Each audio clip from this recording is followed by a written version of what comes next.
नमस्कार दोस्तों, आप सभी का स्वागत है हमारे YouTube चैनल नॉलेज साथी पर। मैं हूं आपका दोस्त और नॉलेज का साथी अनुराग सिंह। दोस्तों, आज मैं आपके समक्ष एक नए टॉपिक के साथ हाजिर हूं, जिस टॉपिक का नाम है एडवांस कार्डियोवास्कुलर लाइफ सपोर्ट। जी हां दोस्तों, इसको ACLS भी कहा जाता है।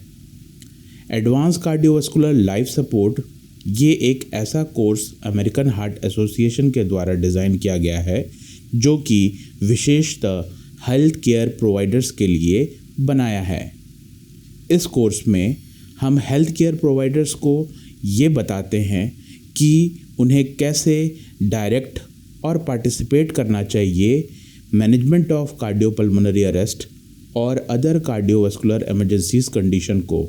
तो आइए दोस्तों, अब हम जानेंगे कि advance cardiovascular life support course में किन विशेष पहलुओं पर एक हेल्थ केयर प्रोवाइडर को जानना ज़रूरी है, और इन विशेष पहलुओं और बिंदुओं पर हम आज के इस टॉपिक में चर्चा करेंगे। आइए दोस्तों, अब हम जानेंगे सिस्टमेटिक अप्रोच के बारे में।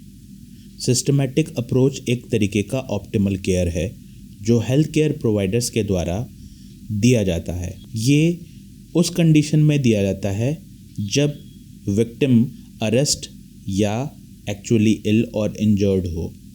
ऐसी कंडीशन में जो परफॉर्मेंस टीम है वो इस बात पर खासा ध्यान रखती है कि पेशेंट के रेस्पिरेटरी और कार्डियक अरेस्ट कंडीशन में कैसे उसको रिस्टोर करके इफ़ेक्टिव ऑक्सीजनेशन, वेंटिलेशन और सर्कुलेशन दिया जा सके, ताकि return of intact neurological function उत्पन्न ना हो।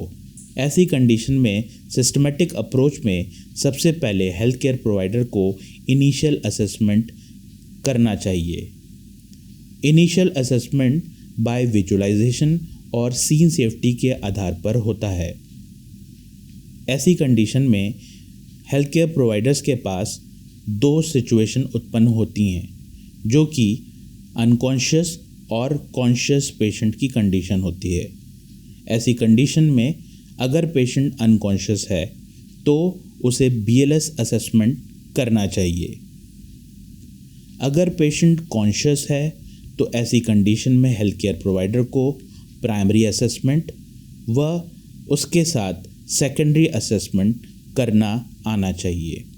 आइए दोस्तों, अब हम सिस्टमेटिक अप्रोच को विस्तार रूप से एक रे डायग्राम के द्वारा समझेंगे। इस रे डायग्राम में हेल्थ केयर प्रोवाइडर को विक्टिम के इनिशियल इंप्रेशन को विजुलाइज करना आना चाहिए। इस स्थिति में हेल्थ केयर प्रोवाइडर के सामने दो कंडीशन उत्पन्न होंगी, या तो विक्टिम कॉन्शियस होगा या फिर अनकॉन्शियस। अगर विक्टिम अनकॉन्शियस है तो ऐसी स्थिति में हेल्थ केयर प्रोवाइडर को BLS असेसमेंट करना चाहिए। BLS असेसमेंट में हेल्थ केयर प्रोवाइडर का सबसे पहला दायित्व है कि वो विक्टिम के रिस्पॉन्सिवनेस को चेक करे। दूसरा, अगर पेशेंट अनरिस्पॉन्सिव हो तो उसे इमरजेंसी रिस्पॉन्स सिस्टम को एक्टिवेट करना चाहिए व AED यानी ऑटोमेटिक इलेक्ट्रिकल डिफिब्रिलेटर की मदद लेनी चाहिए।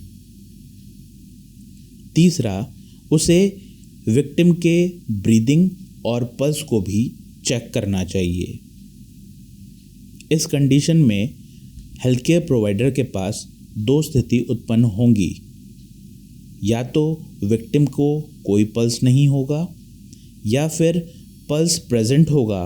तो ऐसी कंडीशन में उसे एक ब्रीथ हर 6 सेकंड पर देना चाहिए। बट अगर विक्टिम को कोई पल्स प्रेजेंट नहीं है तो उसे तुरंत high quality CPR push hard and push fast technique पर देना चाहिए, और उसे हर 2 मिनट पर रिपीट करना चाहिए और ये चेक करना चाहिए कि वो कंडीशन शॉकेबल कंडीशन है या नहीं। नेक्स्ट कंडीशन जो हेल्थ केयर प्रोवाइडर के सामने विजुअल इनिशियल इम्प्रेशन करते वक्त आएगी वो है कॉन्शियस कंडीशन। अगर विक्टिम कॉन्शियस है तो सबसे पहले हेल्थ केयर प्रोवाइडर का ये दायित्व बनता है कि वो प्राइमरी असेसमेंट करे। प्राइमरी असेसमेंट पे हेल्थ केयर प्रोवाइडर को सबसे पहली चीज़ जो ध्यान रखनी होती है वो है एयरवे, ब्रीदिंग, सर्कुलेशन और डिसेबिलिटी एक्सपोजर। इसको कंटिन्यू इवेलुएट करना चाहिए प्राइमरी असेसमेंट के दौरान। Next, secondary assessment health care provider को प्राइमरी असेसमेंट के बाद करना चाहिए, जिसमें उसका फोकस हिस्ट्री पर होना चाहिए कि विक्टिम की पास हिस्ट्री कैसी है, यानी कि विक्टिम किसी अदर कोमॉर्बिड कंडीशन से जूझ तो नहीं रहा, या फिर कोमॉर्बिड कंडीशन से रिलेटेड कौन कौन सी मेडिसिन चल रही हैं, जैसे कि डायबिटीज़ की मेडिसिन, हाई ब्लड प्रेशर की मेडिसिन, या अदर कोई कार्डियक डिजीज़ की मेडिसिन, या फिर विक्टिम को कोई फूड एलर्जी, या फिर उसने कुछ ड्रिंक या किसी ऐसी चीज़ का इस्तेमाल किया हो जो उसकी हिस्ट्री में निकल आए। सेकेंडरी असेसमेंट में हेल्थ केयर प्रोवाइडर को HS एंड TS पर भी फोकस करना चाहिए। आइए दोस्तों, अब हम प्राइमरी असेसमेंट को विस्तार रूप से जानेंगे। प्राइमरी असेसमेंट में सबसे पहला पॉइंट जो हेल्थ केयर प्रोवाइडर को असेस करना चाहिए वो है एयरवे। हेल्थ केयर प्रोवाइडर को ये जानना चाहिए और असेस करना चाहिए कि पेशेंट का एयरवे पेटेंट है कि नहीं। दूसरा, हमको कब एडवांस एयरवे की ज़रूरत पड़ सकती है एयरवे पेटेंसी को बनाए रखने के लिए। तीसरा, हमारा असेसमेंट इस बात पे होना चाहिए कि हमने अगर एडवांस एयरवे यूज़ किया है एयरवे पेटेंसी को बनाए रखने के लिए, तो हम ये समझें कि वो डिवाइस कंफर्म्ड करें कि वो प्रॉपर तरीके से प्लेस्ड हो चुका है कि नहीं। और चौथे पॉइंट पे हमें इस बात पे फोकस करना चाहिए कि जो ट्यूब हमने सिक्योर्ड करी हैं, जैसे कि लैरेंजल ट्यूब, एसोफेजियल ट्रैकेल ट्यूब या फिर ओरोफेरेंजियल और नेजोफेरेंजियल एयरवे का इस्तेमाल अगर हमने एयरवे पेटेंसी के लिए किया है, तो वो ट्यूब प्रॉपर तरीके से सिक्योर्ड है कि नहीं, ताकि हमारे CPR इनिशिएट करने के वक्त हमें कोई भी डिस्कम्फर्ट ना उत्पन्न हो। प्राइमरी असेसमेंट का दूसरा पहलू है ब्रीदिंग। ब्रीदिंग में हेल्थ केयर प्रोवाइडर को विक्टिम के एयर वेंटिलेशन और ऑक्सीजनेशन एडिक्वेसी पर ध्यान रखना चाहिए। हेल्थ केयर प्रोवाइडर को इस बात पे खासा ध्यान रखना चाहिए कि अगर विक्टिम कार्डियक अरेस्ट का पेशेंट है तो उसे हम 100% ऑक्सीजन किस तरीके से एडमिनिस्टर कर सकते हैं। हमें इस बात पे भी फोकस करना चाहिए कि हम विक्टिम के ऑक्सीजन सैचुरेशन को 95 से 98% तक कैसे बनाए रखें और उसको कैसे असेस करें। प्राइमरी असेसमेंट का तीसरा पहलू है सर्कुलेशन। हेल्थ केयर प्रोवाइडर को सर्कुलेशन को असेस करने के लिए सबसे पहला और इम्पॉर्टेंट चीज़ जो फोकस करना चाहिए वो है चेस्ट कंप्रेशन। इस बात का खासा ध्यान रखना चाहिए कि हमारी CPR की क्वालिटी कैसी है। अमेरिकन हार्ट एसोसिएशन के नए गाइडलाइन 2020 के हिसाब से हमें क्वांटिटेटिव वेवफॉर्म कैप्नोग्राफी का इस्तेमाल करना चाहिए, ताकि हम partial pressure of carbon dioxide जो एक्सहेल होती है एयर, उसके एंड ऑफ एक्सलेशन फेज यानी कि PET-CO2 को अगर लेस देन 10 mmHg है तो ये हमें इस बात का अंदेशा देता है कि हमारा CPR क्वालिटी पुअर है, और ऐसी कंडीशन में हमें अपने CPR क्वालिटी को इम्प्रूव करना चाहिए। हेल्थ केयर प्रोवाइडर को इस बात का भी ध्यान रखना चाहिए कि सर्कुलेशन को मेंटेन करने के लिए विक्टिम के कार्डियक रिदम कैसी है उसको असेस करे, और साथ ही साथ हम कब डिफिब्रिलेशन और कार्डियोवर्शन को इस्तेमाल कर सकते हैं। चौथी चीज़ जो हेल्थ केयर प्रोवाइडर को सर्कुलेशन असेस करते वक्त खासा ध्यान रखना चाहिए वो ये है कि वो कब इंट्रावेनस या इंट्राऑसियस एक्सेस का इस्तेमाल करे। नेक्स्ट चीज़ जो हेल्थ केयर प्रोवाइडर को सर्कुलेशन असेस करते वक्त खासी ध्यान रखनी चाहिए वो ये है कि हमारा विक्टिम कब रिटर्न और स्पॉन्टेनियस सर्कुलेशन प्रेजेंट साइन कर रहा है। हमें इस बात पे भी फोकस करना चाहिए कि पेशेंट के पल्स स्टेबल है या अनस्टेबल। हमें इस बात पे भी फोकस करना चाहिए कि हमें कौन कौन से मेडिकेशंस की नीड होगी ताकि हम विक्टिम के रिदम और ब्लड प्रेशर को मेंटेन कर सकें और हम पेशेंट की नीड के हिसाब से उसके वॉल्यूम यानी फ्लूइड रिससिटेशन को मेंटेन और अचीव कर सकें। प्राइमरी असेसमेंट का चौथा पहलू है डिसेबिलिटी। हेल्थ केयर प्रोवाइडर को डिसेबिलिटी को असेस करने के लिए विक्टिम के न्यूरोलॉजिकल फंक्शन को चेक करना चाहिए। साथ ही साथ उसे क्विकली असेस करना चाहिए विक्टिम के रिस्पॉन्सिवनेस को, लेवल ऑफ कॉन्शियसनेस को और विक्टिम के प्यूपिल डायलेटेशन को। हमें AVPU मेथड अप्लाई करना चाहिए। AVPU मेथड में A का मतलब है अलर्ट, V का मतलब है वॉइस, P का मतलब है पेनफुल और U का मतलब है अनरिस्पॉन्सिव। अगर विक्टिम इन चारों चीज़ों में से कुछ भी शो करता है और नहीं कर पाता तो ऐसी कंडीशन डिसेबिलिटी की कंडीशन को आइडेंटिफाई करती है। प्राइमरी असेसमेंट का पांचवा पॉइंट जो सबसे बेहद इम्पॉर्टेंट है वो है एक्सपोजर। हमें हेल्थ केयर प्रोवाइडर होने के नाते इस बात का ध्यान रखना चाहिए कि ऐसी कंडीशन में हम उसके क्लोथिंग को रिमूव करें ताकि हम उसके फिज़िकल एग्जामिनेशन कर सकें। साथ ही साथ हमें obvious sign of trauma, bleeding, burn, unusual of marking और मेडिकल अलर्ट ब्रेसलेट्स का खासा ध्यान रखना चाहिए एक्सपोज करते वक्त और उसको असेस करते वक्त। आइए दोस्तों, अब हम सेकेंडरी असेसमेंट के कुछ विशेष पहलुओं पर फोकस करेंगे। सेकेंडरी असेसमेंट में जो हम अप्लाई करते हैं टेक्निक उसका नाम है सैंपल। सैंपल को हम इस तरीके से समझेंगे, S for sign and symptom, जिसमें हेल्थ केयर प्रोवाइडर को विक्टिम के ब्रीदिंग डिफ़िकल्टी, टेकेप्निया या tachycardia condition, fever, headache, abdominal pain और ब्लीडिंग के साइन एंड सिम्टम्स को असेस करना चाहिए। नेक्स्ट, ए फॉर एलर्जीज़, जिसमें हेल्थ केयर प्रोवाइडर को ये असेस करना चाहिए कि विक्टिम को किसी मेडिकेशन, फूड, लेटेक्स व एसोसिएटेड रिएक्शंस व एलर्जी तो नहीं। तीसरा, एम फॉर मेडिकेशन, जिसमें हेल्थ केयर प्रोवाइडर को ये असेस करना चाहिए कि जो विक्टिम हमें मिला है उसने लास्ट डोज ऑफ मेडिकेशन कौन सा लिया है। क्या वो पेशेंट कोई मेडिकेशनल कंडीशन से जूझ रहा है या उसने कोई over counter of vitamin, inhaler, herbal supplements या कोई मेडिसिन का इस्तेमाल तो नहीं किया।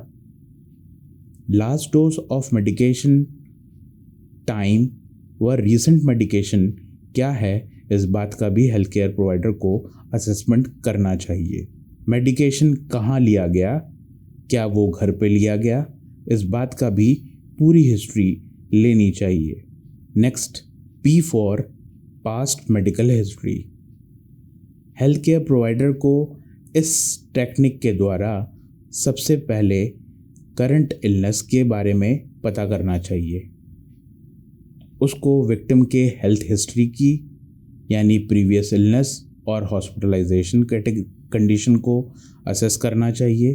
फैमिली हेल्थ हिस्ट्री कंडीशन क्या है, जैसे कि डायबिटीज़, कार्डियक और स्ट्रोक की कंडीशन व सिग्निफिकेंट अंडरलाइंग मेडिकल प्रॉब्लम्स को भी असेस करना चाहिए।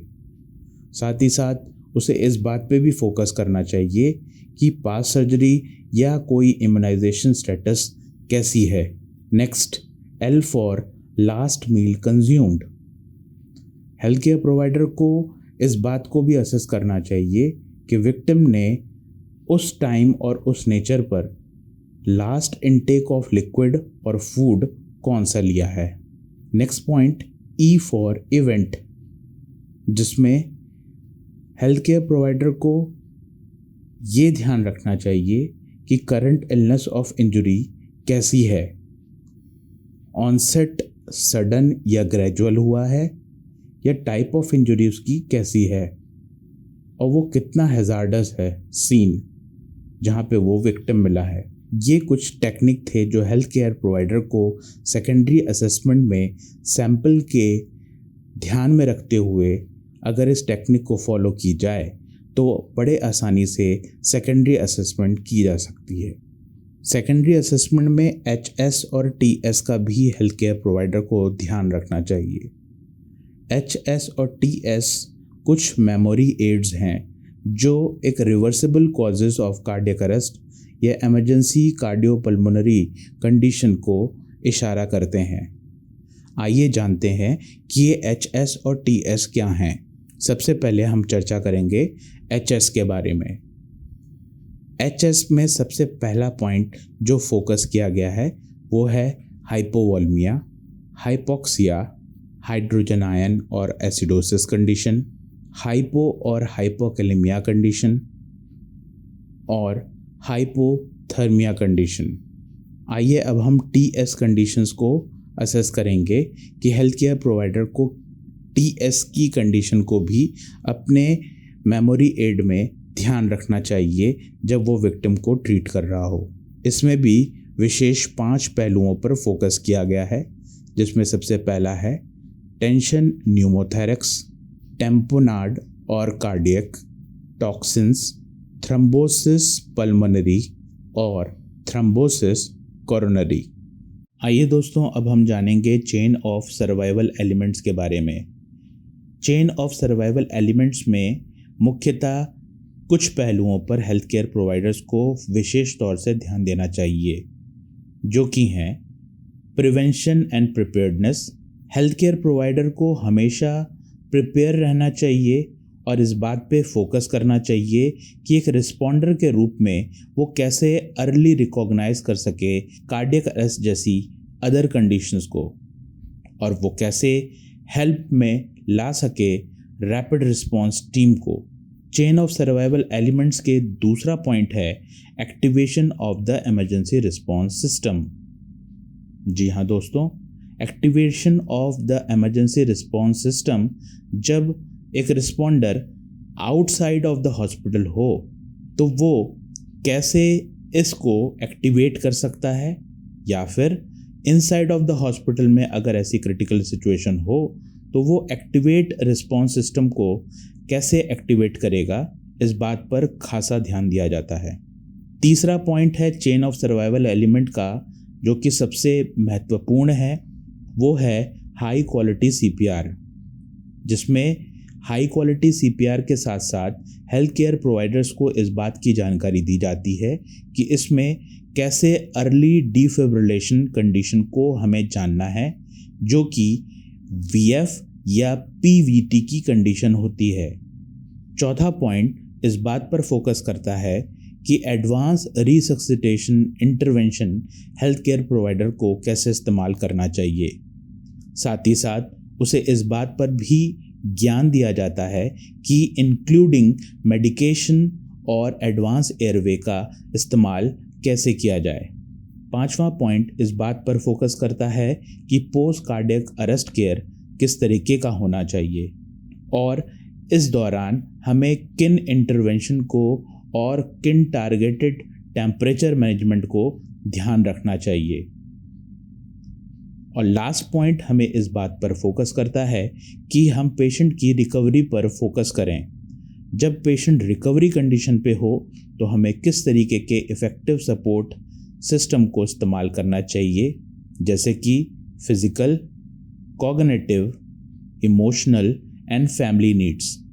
आइए दोस्तों, अब हम जानेंगे एसीलेस के कोर्स डिज़ाइन में सबसे विशेष पहलू के बारे में, जिसका नाम है सिस्टम ऑफ केयर। जी हाँ दोस्तों, सिस्टम एक ग्रुप ऑफ इंटरडिपेंडेंट कंपोनेंट्स है जो रेगुलरली इंटरेक्ट किया जाता है हमारे हेल्थ केयर प्रोवाइडर सिस्टम्स में। हेल्थ केयर प्रोवाइडर सिस्टम्स में हम विशेष पहलुओं पर आज चर्चा करेंगे, जिसमें पहला है, हम हेल्थ केयर प्रोवाइडर्स को चेन ऑफ सर्वाइवल की महत्वता और उसके लिंक के बारे में समझाते हैं।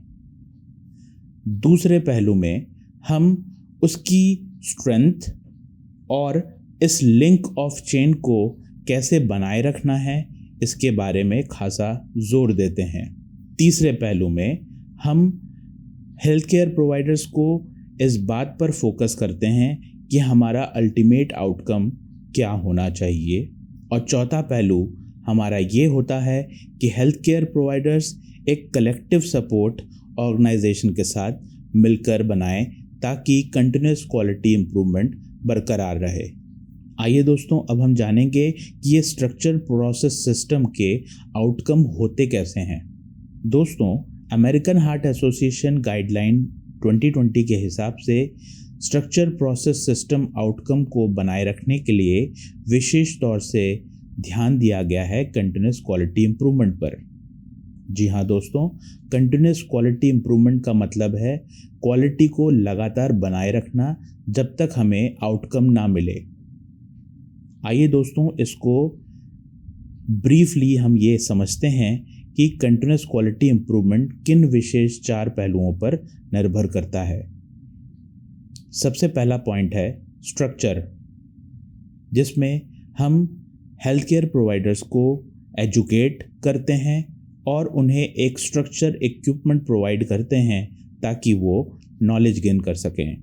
दूसरे पॉइंट पर इस बात पर फोकस रहता है कि हमें किस तरीके के प्रोटोकॉल और पॉलिसीज़ और प्रोसीजर्स को जनरेट करना चाहिए ताकि ये प्रोसेस में आ सके हेल्थ केयर प्रोवाइडर्स के day to day working life में। तीसरा पॉइंट इस बात पर फोकस करता है कि हेल्थ केयर प्रोवाइडर्स को किस तरीके का प्रोग्राम, ऑर्गेनाइजेशन और कल्चर डेवलप किया जाए ताकि वो एक सिस्टम के पहलू में बने रहें। और चौथा पॉइंट इस बात पर फोकस करता है कि हमारा पेशेंट का आउटकम क्या है। जी हाँ दोस्तों, पेशेंट का आउटकम मुख्यतः 3 बातों पर निर्भर करता है। पहला, सेटिस्फैक्शन। दूसरा, क्वालिटी ऑफ केयर। और तीसरा, पेशेंट सेफ्टी। जी हाँ दोस्तों, इन 3 पहलुओं पर पेशेंट आउटकम निर्भर करता है। आशा करता हूँ दोस्तों, आप सभी को हमारा ये वीडियो एसीलेस पार्ट 1 समझ आया होगा। अगर आपको ये हमारा वीडियो पसंद आया तो प्लीज़ इसको लाइक करें, ज़्यादा से ज़्यादा अपने दोस्तों में शेयर करें और हमारे एसीलेस के आने वाले पार्ट्स और सीरीज़ के साथ बने रहने के लिए हमारे यूट्यूब चैनल नॉलेज साथी के बेल आइकन को दबाना ना भूलें। मैं हूं आपका दोस्त अनुराग। नमस्कार।